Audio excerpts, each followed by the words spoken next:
Welcome to this week's podcast. Last week we had a little break for my birthday, so we've missed a week of podcasts, but in line with that premise, today I wanted to talk to you about self-care. What it is, what it means for you, and how it can affect you if you do or do not look after yourself. But before we get started, if you haven't listened before or know who I am, let me introduce myself. My name is Laura, and I am the founder of Law of Attraction Life Coaching. I'm an intuitive life coach, a law of attraction mentor, teacher, and author. I love helping others to become their best selves, and after a 15-year journey of making myself the person I am proud to be today, I wanted to aid others in cutting through the nonsense, the things that don't work, and the noise, and give them real strategies and techniques to ensure that they can heal their unhappiness and unstick themselves from inertia. So self-care, what is it? Well, self-care looks different for different people, but it's super important that you find out what coping strategies you can have to keep your health on point and to keep yourself sane. In today's world, we are suffering from an epidemic of busyness. This has led people to be unable to sit still long enough to calm our already frazzled nerves. Our days are continually interrupted with beeps, notifications, distractions, and white noise. This leads to constant stress reaction that causes us all to be unable to shut off. Far too much time is spent multitasking, watching TV, using our phones, talking to people, doing work. The list goes on. Very little time these days is actually spent in silence and with our own thoughts.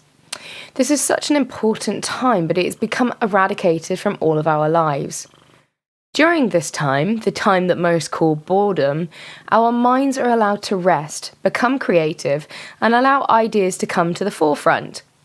Few people schedule time for silence in their lives on a daily basis, and the dopamine addiction that technology has caused and supports leads us all to become far too reliant on technology for fulfilling our emotional needs, such as entertaining, soothing, and cheering ourselves up.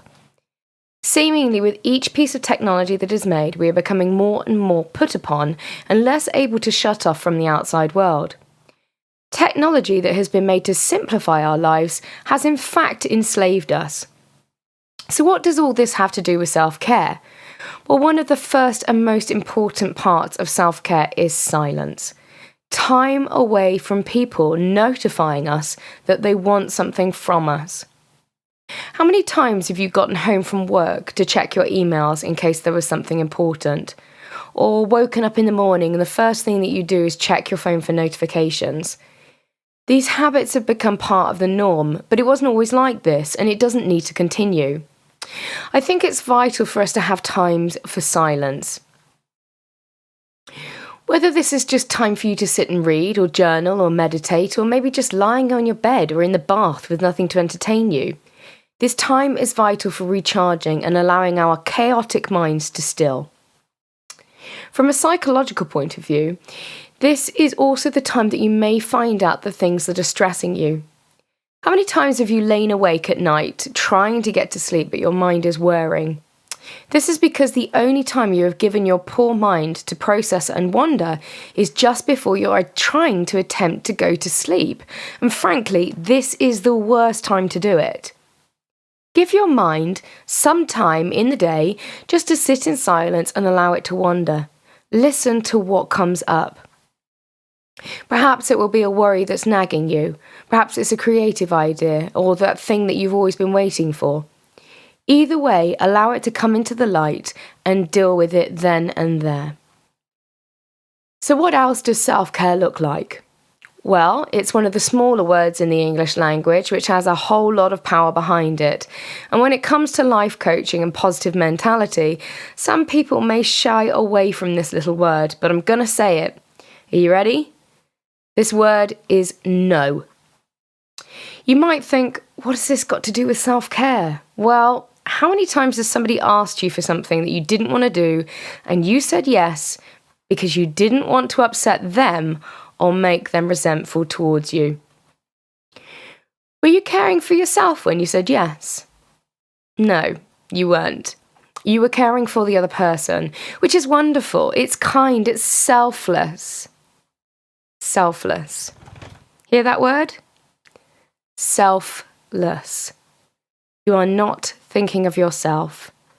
Your actions are all less yourself. Does that sound healthy? Honestly? This idea that has permeated our culture that selfishness is bad and selflessness is good is a load of nonsense. How can you serve others if you're empty? I like to think of myself as a well, and I can serve people water from my well for as long as I like, but eventually the well will run dry. This is no good for me, nor those who have become reliant on my water. So, sometimes it's better for me to say no to some and yes to myself, to ensure my well is always in balance. The reason why people tend to overextend themselves and say yes to many people is because they do not gain their self-esteem from themselves, but from others. So they get into this vicious cycle of saying yes to all in need because at the time it makes them feel good and validated. However, in the long run, this becomes something that makes them feel put upon and exhausted. Learning to say no has been a huge part of my journey to healing my life. You need to be able to say no to things that people want you to do that is best for them, but perhaps not for you. Perhaps it's a social engagement that you don't want to attend, or a person who is too reliant on you, perhaps a partner or a relation who wants too much time from your day. You may feel bad for saying no, but if you remember that you are doing it because you love them and love yourself, then no will become a lot easier to say. When you realise that selfishness is selflessness, you will find it much easier to serve yourself before you serve others.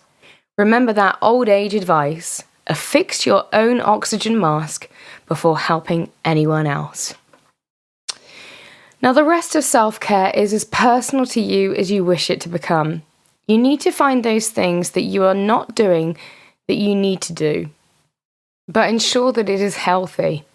If you haven't listened to my podcast about instant gratification yet, go back and check it out after this one. You need to make sure that all of your self-care things are caring for yourself and haven't just become another form of distraction, such as technology. For some people, journaling is their self-care method, but for others, this is their distraction technique. Meditation is always beneficial if you are able to sit and breathe in the moment, but for some, meditation can become a battleground between you and your inner caveman mind. If that's the case, meditation probably isn't helpful. You need to be totally clear and open with yourself with the things that you do for yourself. Take a deep breath, still your mind, and ask yourself, is this good for me? If the first answer that you hear is no, then most likely you are right. This little voice that pops up is your intuitive self, and it doesn't lie to you. You need to ensure that whether the things that you are doing for self-care are actually truly serving you. And for some people, this may be going for a run, but for others, a run might be just a stick to hit yourself with. A glass of wine might soothe you, but is it truly helping you? For an extrovert, spending time with friends might be the self-care that you need, but for an introvert, this is just another drain. The rest of your self-care plan is as individual as you are. For me, it looks like this. I take a lot of hot baths, time to relax alone with my cats, watching something trashy, turning the phone off and getting a good weightlifting session or a walk outside. And remembering to say no to people who want to overuse my natural desire to help people. I need to be at my best for myself so I can do the best for my clients and students. And the last thing I want to do is come home and not have energy to give to the most important people in my life. The old adage of we hurt the ones we love the most comes to mind, and the fact that we do this is due to the fact that we're so exhausted when we get home, we have nothing left to give to our loved ones. Don't fall into this trap. Something I like to use in relation to this is from people who have long-term illness. They have this idea that they have a finite amount of spoons of energy. And they use these in the day, and say you've only got 10 in a day, going to work could be 4 to 5 spoons, a social occasion 1 to 2, self-care hour is 1 spoon, making dinner is 1 spoon, household chores are 1 each. And you can quickly see how by the time you've gotten home, you've lost all of your spoons that you had, and you're spent by the end of the day. Don't make the mistake of giving all your spoons to everyone else.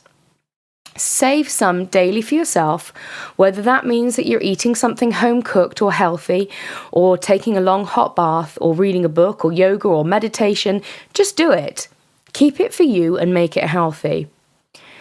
Drinking wine, ordering takeout, and lounging on the sofa might seem like you're doing you in the moment, but in the long run, this isn't the case. Again, ask your intuition and follow your gut. If committing to a yoga class is more stressful than taking a hot bath, then you know that your good intentions are more about your ego and the busyness epidemic than caring for yourself. Something I have found is that if you're wanting to post it on your Instagram or tell someone about it, it's probably not really self-care. Very few people would share their luxurious long bath and lounging around in a fluffy dressing gown, but many would want to talk about their morning doing Bikram yoga and drinking fresh juices. Don't fall into the ego trap. That is not about you, it's about others again. Keep your special little self-care ceremonies sacred and private. It's about you, not anyone else, and you're in your rights and right mind to say no to others and yes to you. This habit will not only foster a healthy mind and healthy body, it will make you value yourself more and foster better self-esteem and self-love. Remember that selfishness is selflessness. Look after yourselves until next week, and good luck finding your self-care strategies. If you need any help looking after yourself or with your self-care or self-esteem or anything else, feel free to get in touch for some one-on-one coaching. As it's my birthday month, I'm doing an exclusive deal on coaching, meaning that when you buy 2 sessions, you get 1 free, ensuring that you get the most out of your time with me and the most value for your life. Get in touch via the links below for more information or to purchase your sessions. I look forward to working with you. And as always, please like, share, subscribe and comment to support the channel and keep me being able to create great content for you all. And until next week, goodbye.